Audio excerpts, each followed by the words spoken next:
more of a mess.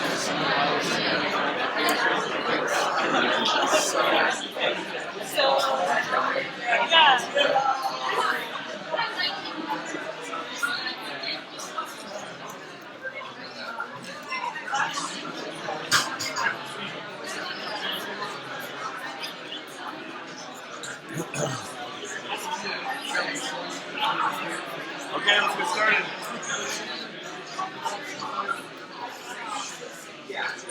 Let's get started. Here we go. So I will be posting Friday's homework just after class, the next couple hours after class. So it should be up by 5 o'clock today, Friday's homework. And then some people are asking, you're wondering about the mastery test. So maybe let's talk briefly about the mastery test. That's in 2 weeks.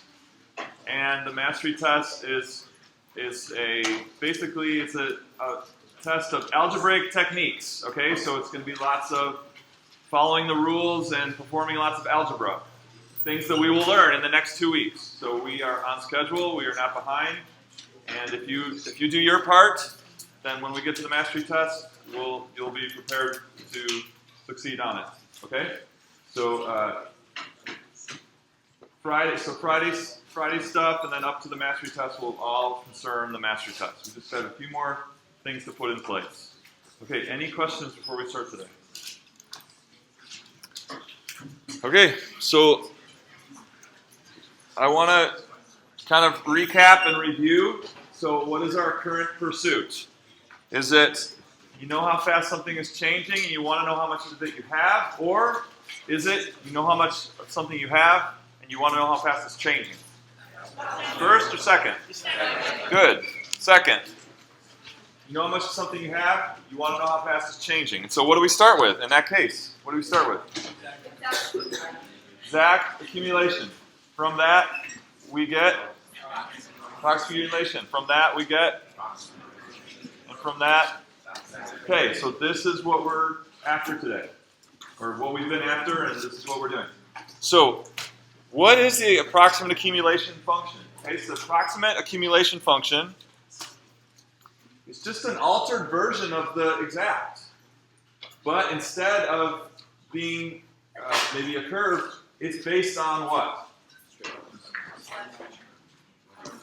Based on constant rates. Okay, so it's just an altered version of the exact based on constant rates. And then what is the approximate rate of change function then? What's that? No. It's going to come from the approximate accumulation function. So we've got this altered version of the accumulation function based on constant rates. What's the approximate rate of change function? Yeah, it's just it outputs those rates.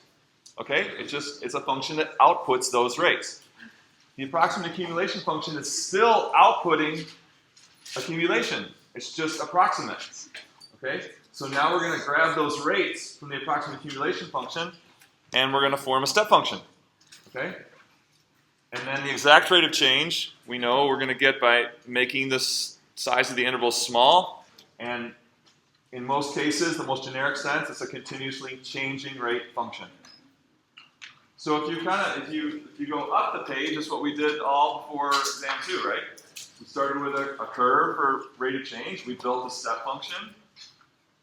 From that step function to those constant rates, we made an altered version of the approximate accumulation. That was the long AX. Remember the long AX function? And then we got the exact accumulation function, which was our integral function. And now we're reversing it. Okay? Okay, so here's a curve and then some straight line segments. So that curve is the red graph, the curve of f, an accumulation function or a rate of change function? Accumulation. Exact accumulation. Okay? So now this blue graph, the linear segments, is it an accumulation function or a rate of change function? The blue graph. The output, the y values on that blue graph, do they represent accumulation or rate of change? Ooh, sounds like 50-50. So for instance, if I take an x value here and I come up to this point and I get a y value, corresponding y. So let's say this is x1 and this is y1. y1, is it an amount of accumulation or is it a rate of change? Accumulation. This is the approximate accumulation function. So its output of any y for a given x is going to be still an amount of accumulation. Okay, but what are we interested in? We want the rate. So we're going to use this approximate accumulation to gather up these constant rates, right? So that is still an accumulation function, but it's based on a constant rate. We want to get that constant rate. Okay? So for every value x, we want the associated constant rate of the approximate accumulation function. And we know that constant rate is calculated by delta y over delta x. Okay? So that approximate rate function is going to have the form of delta y over delta x. So we need our delta x for the given interval, and we need our delta y for the given interval, so that we can calculate delta y over delta x. So that means getting the ordered pairs at the starting point of the interval and the finish point of the interval. So one more time, see if you can write down what we've done at the last two class periods. Let's see if everyone can do it now. You should be able to write down these two ordered pairs. The ordered pair at the left side of this delta x interval and the ordered pair at the right side of this delta x interval. Go. Everyone should be able to do it now.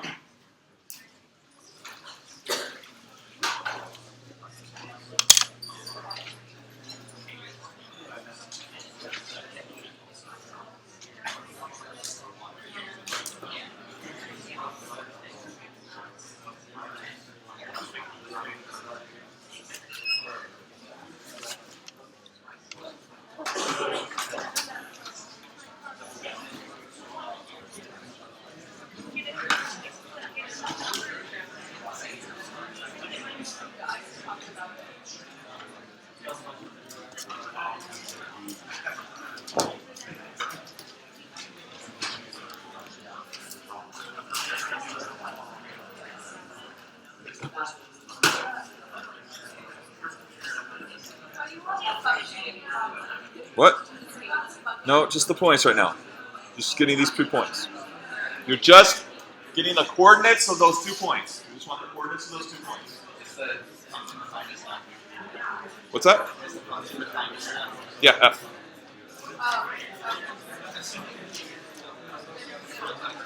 The red curve, we're calling F. The red curve, we're calling F.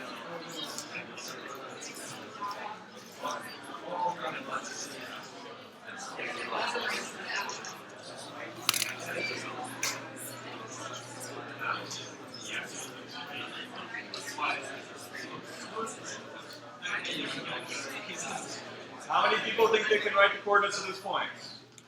Not enough. All right, we'll start with the x coordinate on the left. What's the x coordinate at the left side of this interval? Left of x. So what's the y coordinate?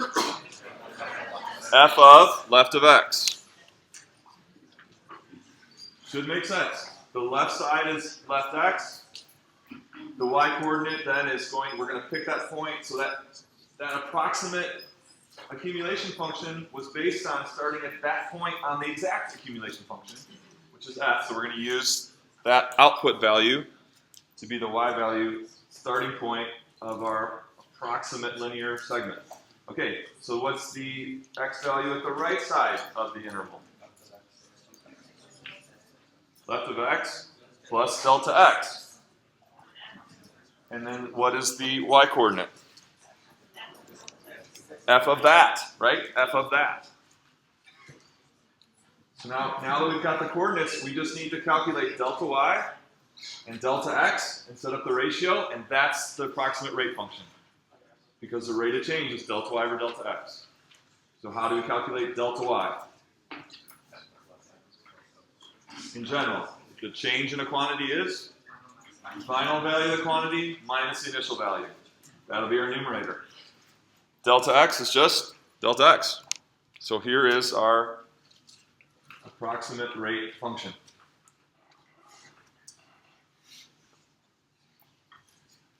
So this is the third day in a row we've done this. Hopefully, for most of you, it's getting better. This is simply delta y, final value of y minus initial value of y of the accumulation function divided by the change in x, which gives us that constant rate in this interval, whatever the current interval is. But that works. It works for everything because of this left x function. No matter what interval we're in, left x will change and be the left side of the current interval. So this one expression generates, what kind of function does this generate? Like if you graphed it, what kind of function would this generate? Okay, so it's definitely a rate function, we know that. But what would the graph look like? Step function, step function. Within any interval, you're going to get the same value, a constant rate for the whole interval. And then you move to the next interval, you're going to get a constant rate for the whole interval. So this is a step function. Okay, so now imagine this delta x becoming pretty small. What would left x virtually be the same as then when delta x becomes really small? X, right? So if we let delta x get small, then left x is just virtually x. And R1 becomes this right here. F of, instead of left x, you say f of x plus delta x minus f of x over delta x. Again, the numerator means change in output, change in y over the change in x calculates the constant rate. Okay? All right, so for the exact accumulation function f, this is the approximate rate function. The exact accumulation f, this is the approximate rate function. And that's what we wanted. We wanted rate from accumulation. You know how much of something you have, f, you want to know how fast it's changing. So we're getting very close to knowing exactly how fast it's changing. This is an approximate to that. So write it down. So the next big part of class, we're going to focus on that square example. So this is general for all accumulation functions. Okay? So in the next big chunk of class, we're going to go back to the area of a square. And then, but when we return, after we're done with that example, then this is what's going to apply to all new problems, right? So all new problems, you're given just a generic accumulation function. This is what it is. So write this down, put a star by it. This is a big result, okay? Any questions on this screen?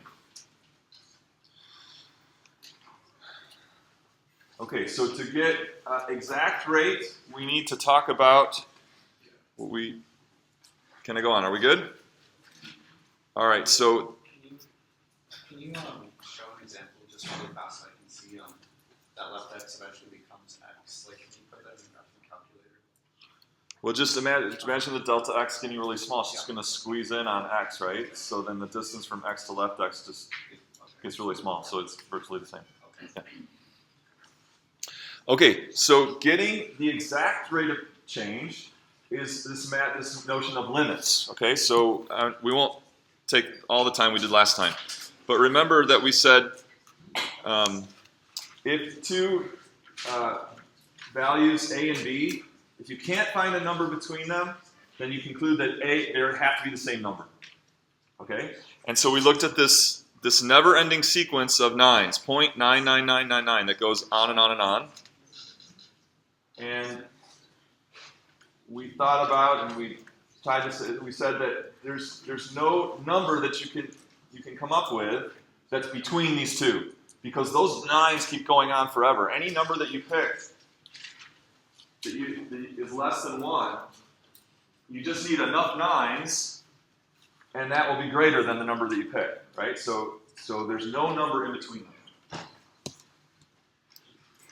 So therefore, they're the same value. It's just two different representations of the same value. Okay, so this 0.9999 repeating can be expressed this way with what's called a limit. The limit as n goes to infinity of, so this is 0.9 plus 0.09 plus 0.009. So every time you add 1, you're adding a 9 to the sequence. And then we're just going to as n goes to infinity means that this just will go on. You just keep adding terms with another place having a 9 in it. Forever, okay? And so these two expressions, the 0.999 and this limit expression, they express the value of 1 as a never-ending sequence, but it's still the value 1, okay? So this is what's an example of what's called open form of a number, open form. Okay? It's reflecting a process or a sequence, a never-ending sequence. And so then closed form would just be when you write 1. That's closed form, like that representation would be what we call closed form. So you've been looking at numbers all your life in closed form, like 1, 3.5, -6, etc. So now we're introducing this new way of expressing a number, which is called open form, which shows a never-ending sequence. A never-ending sequence. And it's still, though, equal to 1.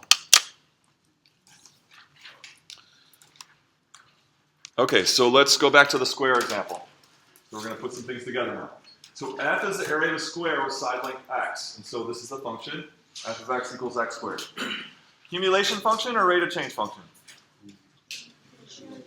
Accumulation of area. Exact or approximate?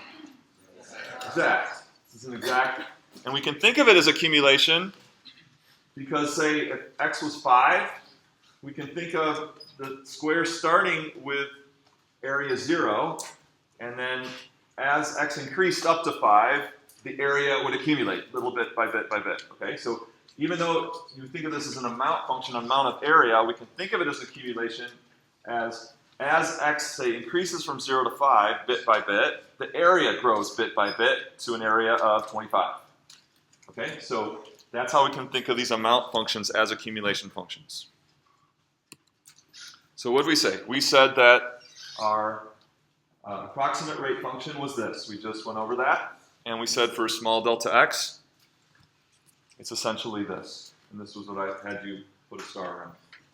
So now for this particular example, where f is the area of a square, well, we know something about f now, right? We know something about f. So we can rewrite this by applying the rule for f. Can you do it? Can you rewrite this expression if f of x is x squared? So this is your small task. See how we do. So if f of x is x squared, how can we rewrite and apply the rule of f to this expression? So work amongst yourselves, see if you can do it.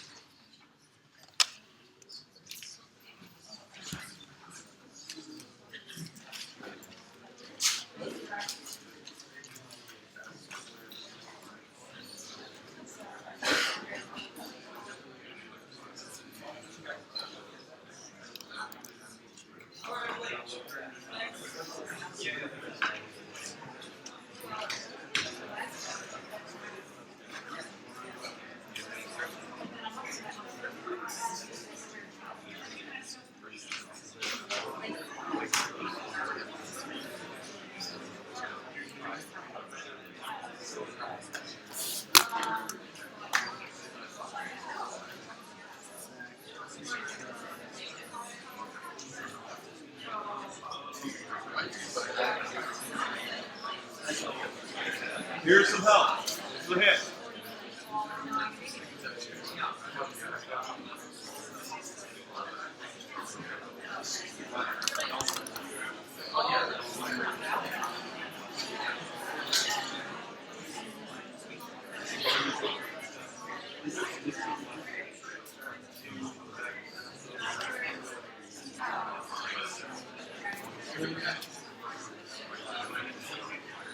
Here's some more help. So the rule for f says, whatever the input is, square it. So we're going to apply f twice here. We're going to apply f twice in the numerator. Follow the rule. Follow the rule. Take another minute. Everyone, if you made it into this course, you should be able to do this. Okay?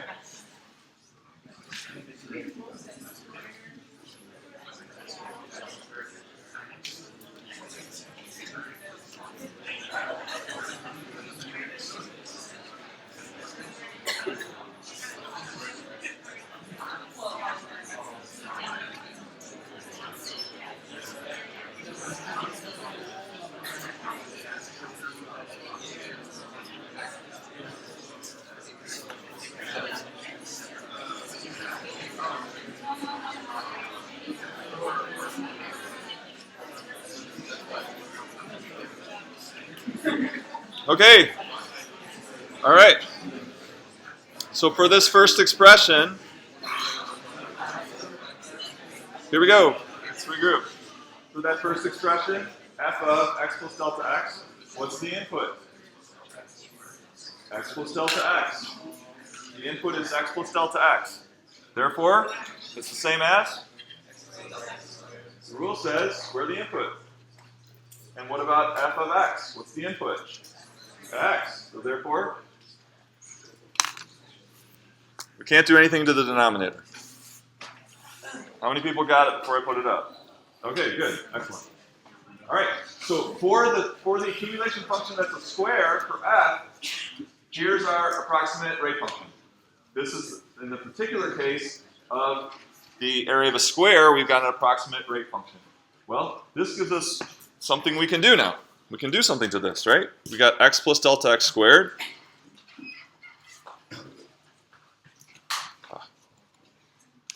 So, we've got something we can do with the algebra that we learned before this course.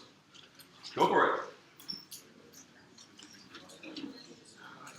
What does that equal?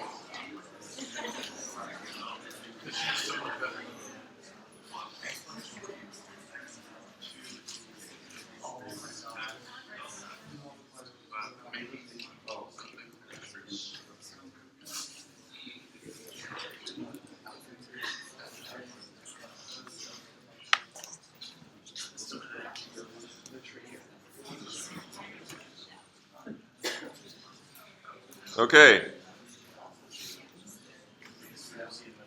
Hopefully that was easy.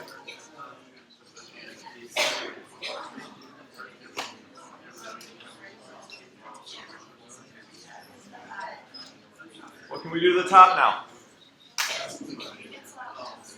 You have x, positive x squared minus x squared, the beginning and the end. So those can go bye-bye. And, well, let's do the intermediate step there. I didn't realize it wasn't there. So we can make these go away. And then notice that you have a delta x in both remaining terms and a delta x in the denominator. So we can factor out a delta x out of the top. And only then, when you have multiplication by delta x in the top, can you say that that over that is 1. So you can only cancel a term in the top, a factor in the top and the bottom when it's a factor, when it's multiplied. Okay, so we got to factor that out first, and then delta x over delta x is 1. And we get this.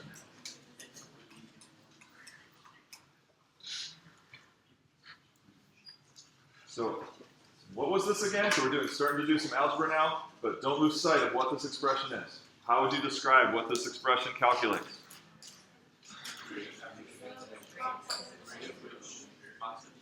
Approximate rate of change. It came from our approximate rate of change function. It's just simplified algebraically.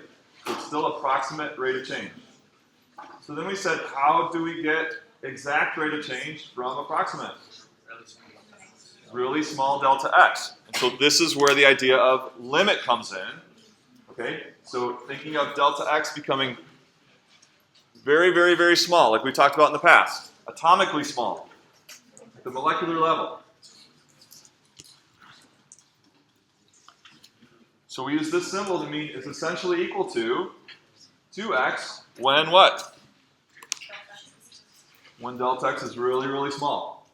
Okay, now but we formalize this now by talking about limit. Okay, so this is the idea of limit. So we've arrived. For the area function, we just got what is this now? What is the 2x? Exact rate of change. So that's what we wanted. We had the accumulation of area function. Now we have the rate of change function for area, or the area of the square. So I want to go back to that and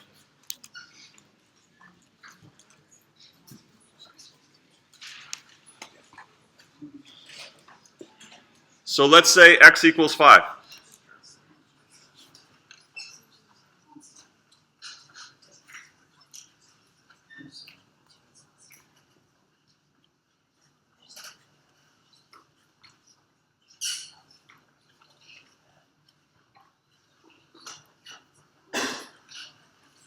Okay, so first task, interpret both of these expressions. So interpret f of 5, what does it mean? Interpret r1 of 5, what does it mean? So that's first.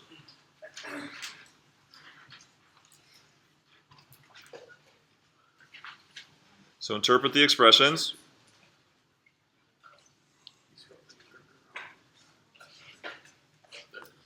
And then find the values.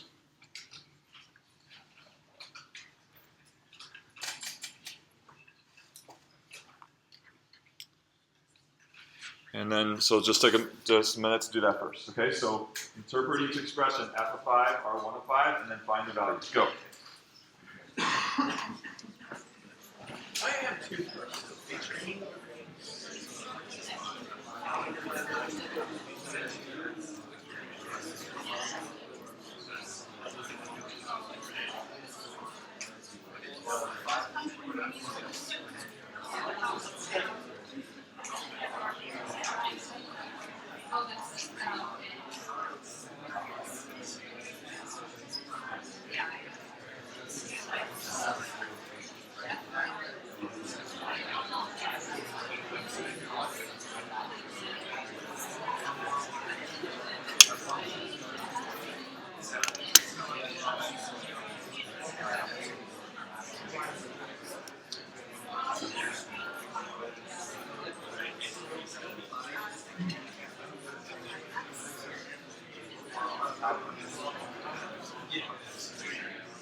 Okay.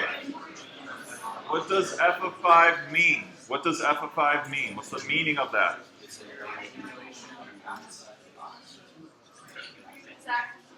Exact accumulation, but so and what are we? What's our context here? So it's the exact area of the square when side length is 5. Exact area of a square when side length is 5, which is 25 units squared. So whatever we didn't assign a unit, so we'll just say unit squared. Okay. So what is r1 of 5? This r function of 5.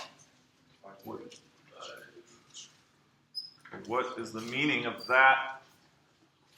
So, first let's do the value. So what's the value? 10. It's 2x, right? It's 2, so if x is 5, it's 10. So what is the meaning of this number, or the meaning of r15? Someone said the rate at which the area is changing when the side length is 5. What do you think? No? Yes or no? This is exact rate of change when the side length is 5. So yeah, that was well said. It's how fast the area is changing when the side length is 5. What are the units on that? So what units would we put on that if it's the rate of change of area with respect to side length? Yeah, so it'd be like, this is kind of a little weird, but it's units squared, what? Per unit. Yeah, so unit is whatever the unit of side length is. So let's choose centimeters, so it's a little bit clearer. So the exact accumulation would be, if our side length is a centimeters, our exact accumulation would be centimeters squared. And then the rate of change would be centimeters squared per centimeter. Don't cancel out and write centimeters, right? You're losing the idea that it's rate. It's how fast the area is changing with respect to change in side length. Okay, so let's go back to, let's look at some graphs, okay, and kind of see what's happening here. Any questions on the values or their meanings just so far?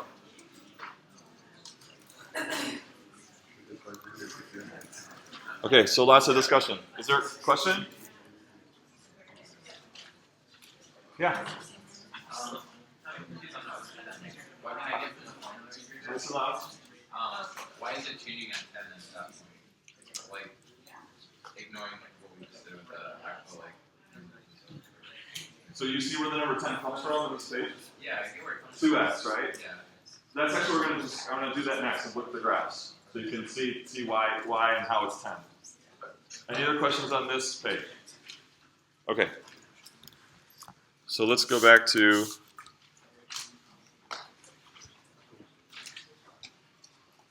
so here's our area, right? And so there's exact area, approximate rate, and then what happened? We said let delta x be very small, and we got what when we did that? Sorry, let me turn the grid off.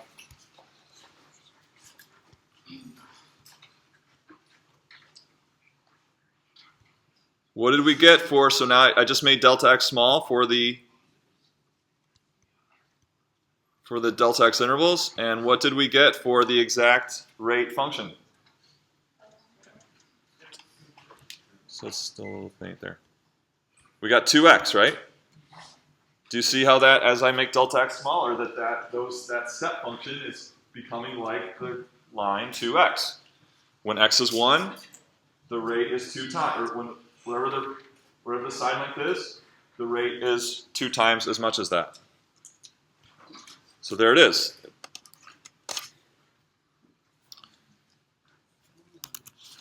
When it's 1, hello, there we are. Okay, so when the side length is 1, the rate of change is 2, or 1 times 2 is 2. So remember this exact rate is R1 equals 2x. The rate is always 2 times what the side length is. And that's what we showed. We showed that algebraically, right? We showed that algebraically. Okay, so let's come over here at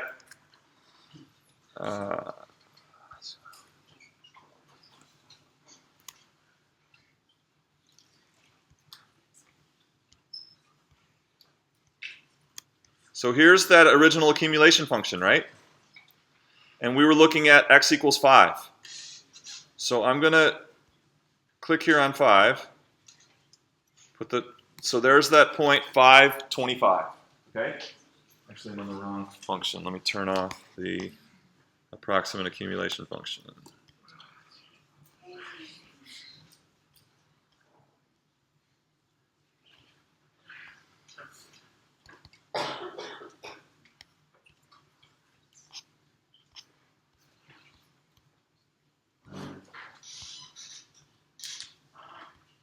I think that was graphing calculator just turning off. But we're back. Let's see what happens here.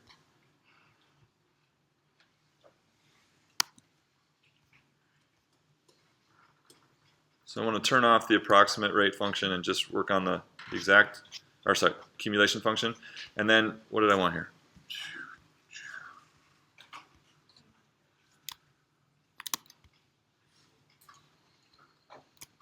Okay, so this is our exact accumulation. When the input is 5, what's the output? The area of the square with side length 5 is 25. And that's what that point shows right there. So where does the 10 come into it? So 10 is the rate of change of side length with respect to, of area with respect to side length. So if I come in here and I zoom in on this point, 525, what do you notice about our accumulation curve? You look at a small enough piece of the accumulation curve, and it's virtually linear, right? And so how could we estimate the rate of change? Now looking at this as linear, I could come over and just go back a little bit here. And I get the point. Ooh, wow, that's small. So this point here, let's go back. Make it easy on ourselves. If I go to 4.99, I get 24.9001 for this point.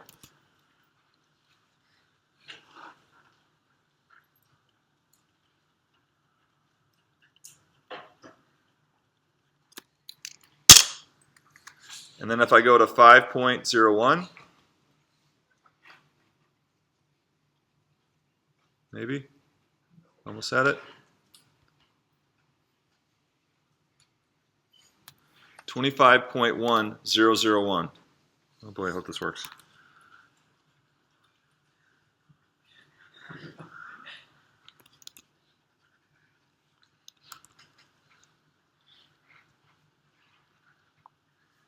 Where am I going with this? Yeah, so we can compute this seems like it's a line, so we can compute the rate of change. We compute the rate of change in this vicinity of x equals 5, or side length 5. You guys do it. So compute the constant rate of change based on these 2 points on the curve.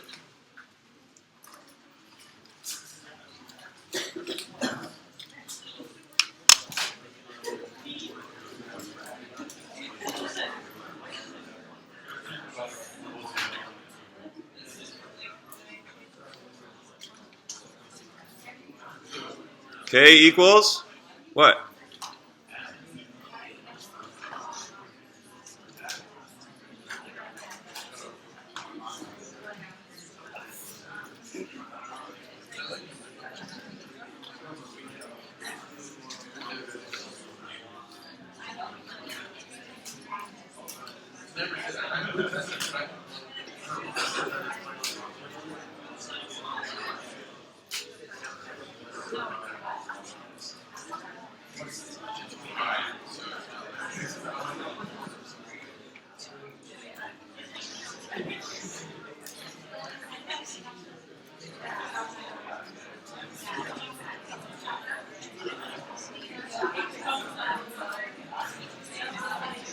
What do you get?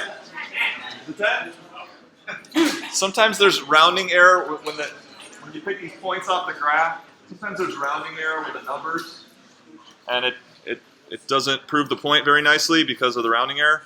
But we got it. So what is we saying? We're saying that at side length of 5, how fast is the area changing with respect to side length? First, for a change in side length of whatever this is, 0.02. So we delta x 0.02. Delta y changes 0.2, or 10 times as much as that. So for a small change in the side length of the square, the area changes 10 times as much. That's our delta y equals k delta x. And so we got that number through the function, through the r function, by just plugging in 5, which was, the function ended up being 2x, so we could just plug 5. So which way would you rather do it? Would you rather plug the 5 into 2x and get 10, or do this and get 10? Yeah, we'd rather just use 2x, right? So that's the convenience of all that work we did to develop that exact rate of change function. Rather than having to come here and figure out with a constant rate of change close to 5, we've got this expression now, 2x. So for instance, when the side length of the square is 12, what's the rate of change of area with respect to side length? So do we have to go to 12 and zoom in on the curve and get 2 points? What is it? What's the rate of change? 24. It's 2 times. The rule was 2 times x. Okay? This is a really important exercise to see what's going on, where the 10 comes from. So that's the idea that delta x gets so infinitely small that. Yeah. Okay. Yeah, when you have a small delta x, we're just looking at the constant rate right there by 5. The constant rate right there by 5.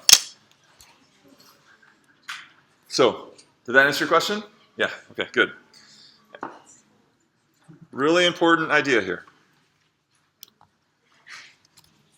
So let's go back to this.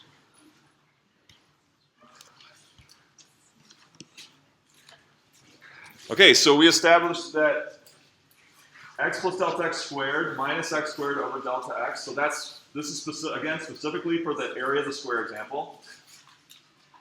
Is essentially 2x. That's what the equals with the dot means. So here's 4 things that it means.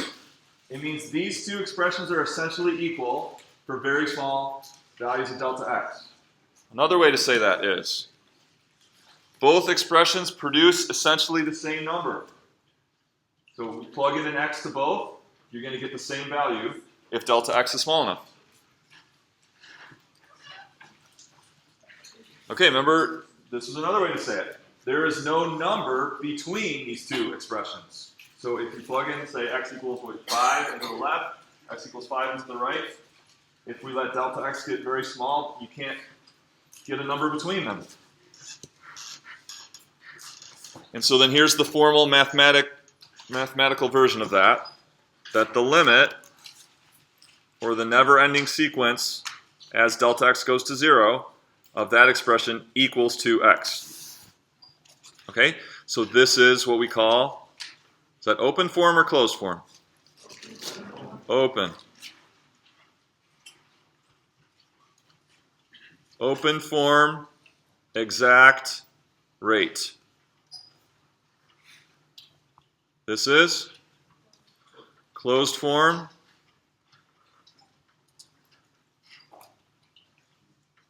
exact rate. Why? Because they're equal. They're both the exact rate function, but just 2 different ways of writing it. As a never-ending sequence, and as the closed form, 2x. So the idea of closed form is you just spit out results, rapid fire. X equals 3, rate of change is 6. X equals 12, rate of change 24. X equals 100, rate of change 200. But the open form allows us to get that closed form. So we need that open form in order to get the closed form, and it shows it as truly as a constant rate of change, right? Change in y over change in x.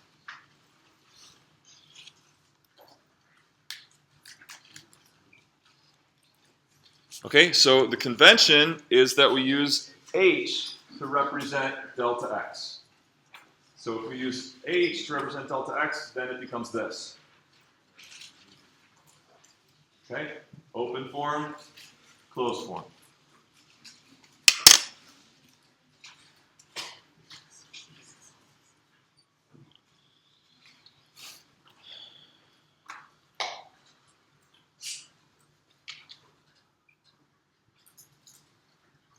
We don't need to do the slide.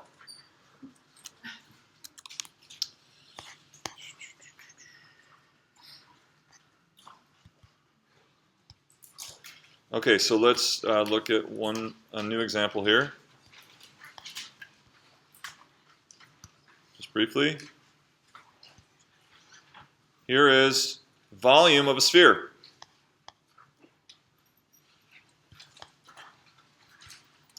So I'm showing there the blue curve, the one that's curved, that's the exact volume of a sphere. So the red one is our approximate volume. And we know from that we can, so what I want you to do is, so here is the volume of a sphere, 4/3 pi x cubed.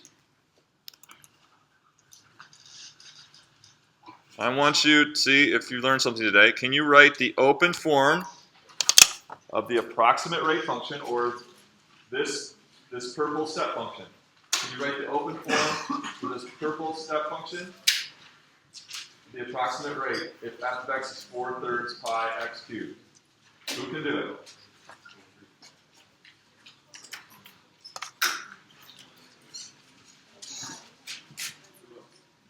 So we called the area R1, we'll call this one R2. Can you write R2 of x if f of x is 4/3 pi x cubed? Can you do it?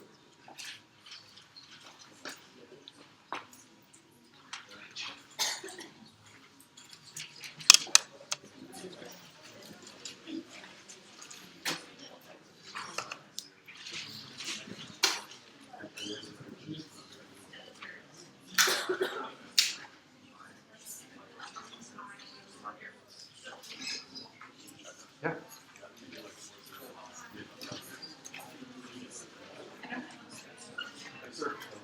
step.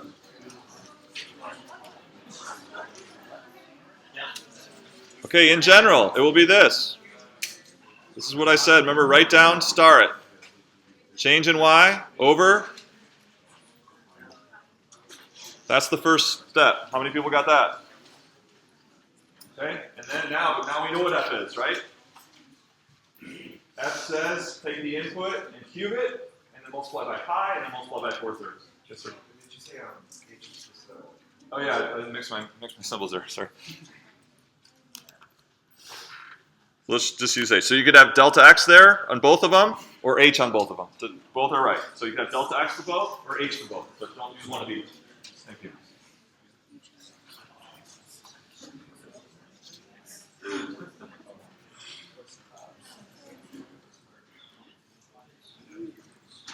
So this rule says to do what? Cube the input. We got x plus h. We're going to cube it.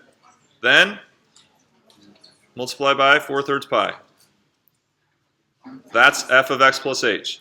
The rule says cube the input and multiply by 4/3 pi. So if our input is x plus h, we're going to cube the input, multiply by 4/3 pi.